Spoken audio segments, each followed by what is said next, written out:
Secondly, just our more recent experience, even though this has been a challenging recession, Massachusetts has managed to get through it reasonably well compared to the rest of the country. Some of you have been in business in Massachusetts for a long time, as I have been.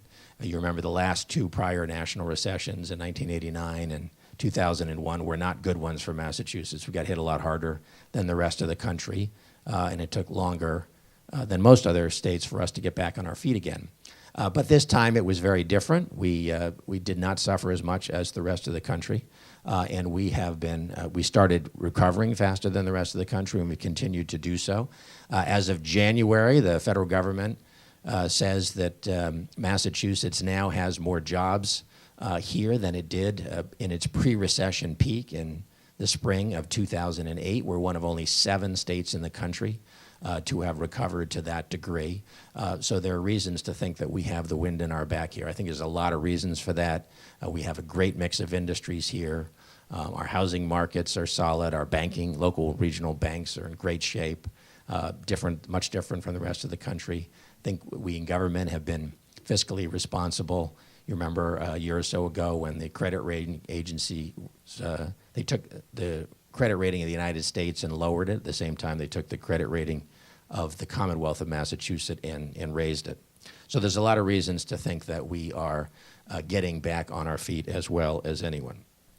And then here regionally also, there are a lot of reasons for you to have confidence.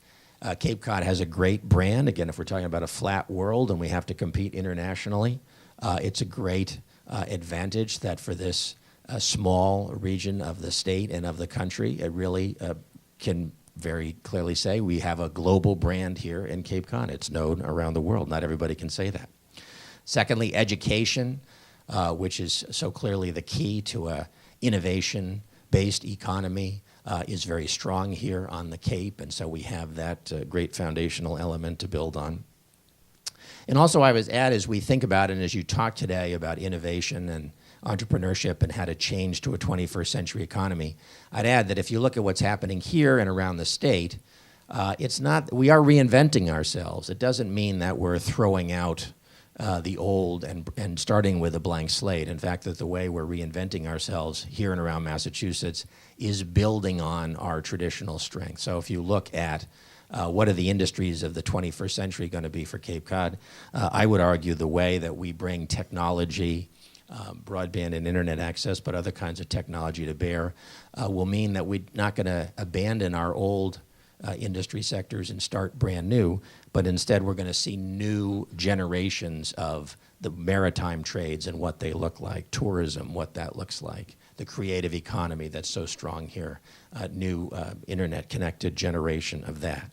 So I think around the state what we're seeing is that many of Massachusetts' traditional strengths in industry sectors continue to be strong, but undergo a tremendous evolution towards a new generation that meets the needs and desires of people in the 21st century and continues to be very strong. So you have that reason to be confident as well. And finally, I'll just mention, as we talk about today, a forward vision of change and growth, that there is one thing that does sometimes causes hesitation in Massachusetts and here on the Cape as well. And that is, by and large, people here are very happy with a lot of aspects of the way Massachusetts is today. We have a beautiful natural environment in Massachusetts, certainly no more here than the Cape. We have a great quality of life in our communities, and people are very proud of that. So when we think about growing and changing into a new economy, for a lot of people, there is this nagging question of, are those changes going to take away some of those qualities that we hold so dear today?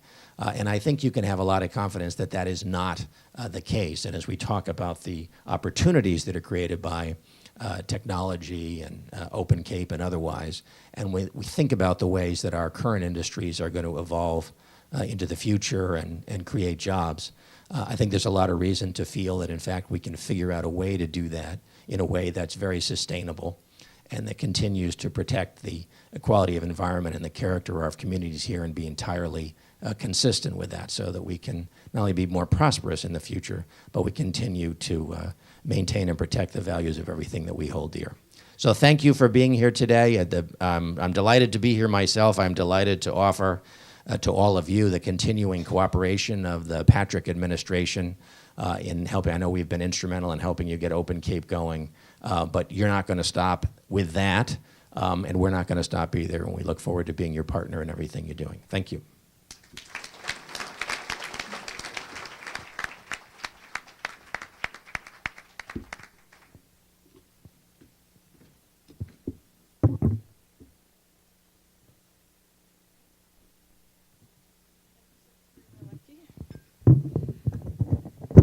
This will just take a moment.